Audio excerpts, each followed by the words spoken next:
আছে কি হচ্ছে আমি বলতে পারবো না, কিন্তু যতদিন মমতা বন্দ্যোপাধ্যায় বেঁচে আছে প্রত্যেকে, সে হিন্দু হোক, মুসলমান হোক, খ্রিস্টান হোক, জৈন হোক, যেই হোক না কেন, বৌদ্ধ হোক, মমতা বন্দ্যোপাধ্যায়ের অভিভাবকত্বে সে মাথা উঁচু করে এই পশ্চিমবঙ্গে বাঁচবে।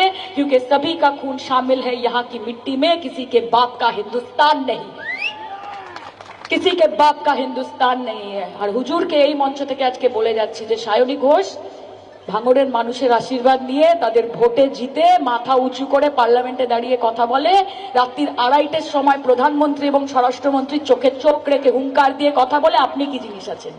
ভাঙড়ে ওয়াকআপ অশান্তির প্রতিবাদে পথে তৃণমূল। নমস্কার বন্ধুরা, আমার নাম ধ্রুবজ্যোতি সরকার।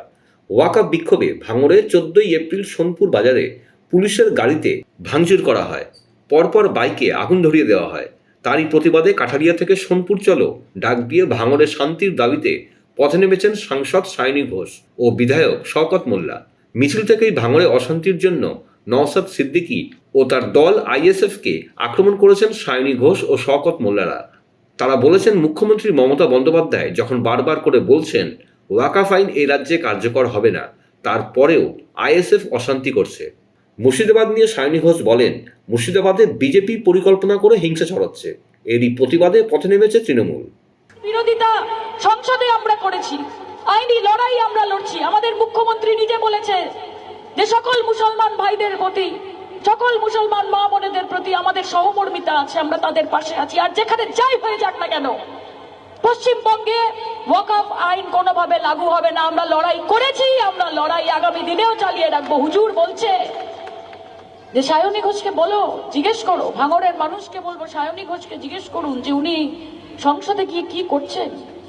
উনি ওয়াকআপ আইন নিয়ে বলছেন না কেন? আসলে হুজুর কোনোদিন পার্লামেন্টে যাননি তো, আপনারা তো হুজুরকে পার্লামেন্টে পাঠাননি, তাই পার্লামেন্টের নিয়ম কানুন হুজুর জানেন না। হুজুর জানেন না যে আমি তাও আপনাদেরকে জানিয়ে রাখি যে আমাদের দলের কাছে 35-40 মিনিট ছিল বক্তব্য রাখার জন্য। দল চেয়েছে একটা আর্গুমেন্টেটিভ বক্তব্য হোক। কাকে দিয়ে বলিয়েছে? উকিল কল্যাণ ব্যানার্জি 35 মিনিট লড়াই করেছেন সংসদে দাঁড়িয়ে। কল্যাণ ব্যানার্জি তৃণমূল কংগ্রেসের হয়ে কেসের মতো করে লড়াই করেছেন, কোর্টরুমের মতো করে লড়াই করেছেন যে আমরা ওয়াকআপ আইনের বিরোধিতা করি। আবু তাহের বলেছেন, মুর্শিদাবাদের এমপি আবু তাহের বলেছেন, তিনি ওয়াকআপ আইন সম্বন্ধে বলেছেন। আজকে এত সংখ্যালঘু আমাদের, তাদের প্রতিনিধিত্ব করার জন্য একজন মুসলমান ভাই যদি না বলেন আপনাদের ভালো লাগতো? আপনারা বলেছেন। আরে সায়নী ঘোষ বিগত 10 মাসে পার্লামেন্টে গিয়ে কিভাবে লড়াই করছে ভাঙড়ের মানুষের কাছ থেকে আপনি জেনে নিন, আপনাকে রিল দেখিয়ে দেবে। কারণ তার নিচে ভাঙড়ের মানুষই লেখে মাশাআল্লাহ সুবহানাল্লাহ। সায়নী ঘোষ ওয়াকআপ আইনের ওপর যদি নাও বলে থাকে, সায়নী ঘোষ ওয়াকআপ আইনের বিরুদ্ধে ভোট দেওয়ার জন্য দুপুর 12টা থেকে নিয়ে রাত্রি 2:30 অব্দি সংসদে বসেছিল, কারণ সায়নী ঘোষ বিরোধিতা করে ওয়াকআপ আইনের। বেশি বড় বড় কথা বলবেন না।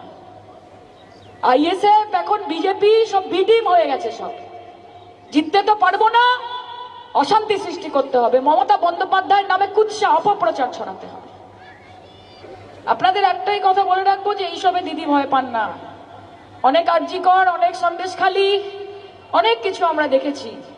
মুর্শিদাবাদে দাঙ্গা করানোর চেষ্টা করেছেন, বাংলাকে অশান্ত করার চক্রান্ত, ধর্মের ভেদাভেদ, ধর্মের রাজনীতি। আরে পশ্চিমবঙ্গের মাটি দুর্জয় ঘাটি, হিন্দু বনেগা না মুসলমান বনেগা, ইনসান কি औलाद है इंसान बनेगा, इंसान बनेगा। কাজে মমতা ব্যানার্জিকে ভয় দেখানোর চেষ্টা করবেন না, অভিষেক ব্যানার্জিকে ভয় দেখানোর চেষ্টা করবেন না, তৃণমূল কংগ্রেসকে ভয় দেখানোর চেষ্টা করবেন না। হুজুর আপনাকে একটা কথা বলে দিই যে जिस तूफान में आपकी झोपड़ी उड़ जाती है, कि जिस तूफान में आपकी झोपड़ी उड़ जाती है, ममता बनर्जी उस तूफान में अपनी हवाई चप्पल सुखाती है। মাথায় রাখবেন, সব সময় মাথায় রাখবেন।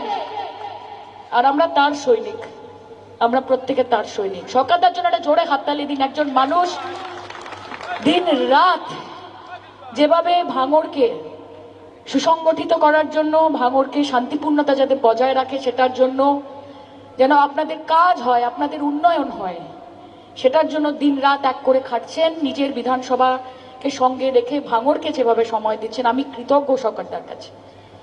অনেকের অনেক জ্বালা হবে, অনেকে অনেক কথা বলবে, মাথায় রাখবেন কেউ পাশে থাকবে না। তোমার দেখা নাই রে, তোমার দেখা নাই। যখন প্রয়োজনীয়তা হবে, যখন পাশে কাউকে দরকার থাকবে, ওই লাভ ছাড়া ক্ষতি নেই, দিদি ছাড়া গতি নেই, মাথায় রাখবেন সব সময়, দিদি ছাড়া গতি নেই। কাজে আপনাদের এই লড়াই আমরা আপনাদের পাশে আছি, ভাঙড়ের মানুষের পাশে আমরা আছি, উন্নয়নের কাজে আছি। শুধু নিজেদের এলাকাগুলোকে দেখে রাখুন, কোন বহিরাগত শক্তিকে বাইরে থেকে এসে শান্ত ভাঙড়কে অশান্ত করতে দেবেন না। আপনাদের লড়াই আপনাদের করতে হবে। শওকত মোল্লা নিজের জায়গা থেকে লড়াই করবে, ভাঙড় তৃণমূল কংগ্রেস নিজের জায়গা থেকে লড়াই করবে, সায়নীগুর সংসদে লড়াই করবে, কিন্তু আপনার এলাকা, আপনার পাড়াকে আপনাকে বাঁচিয়ে রাখতে হবে। এখানে কোনো হিন্দু মুসলমানের ব্যাপার নেই, এখানে কোনো ভেদাভেদ নেই, কোনো বৈষম্য নেই। মমতা বন্দ্যোপাধ্যায় সবার জন্য কাজ করে, আগামী দিনেও করবে। বন্ধুরা, ভিডিওটি ভালো লাগলে দয়া করে লাইক শেয়ার করে দেবেন, আমাদের পেজটা ফলো করে নেবেন, আর আপনার মতামত কমেন্ট করে অবশ্যই জানান। ধন্যবাদ।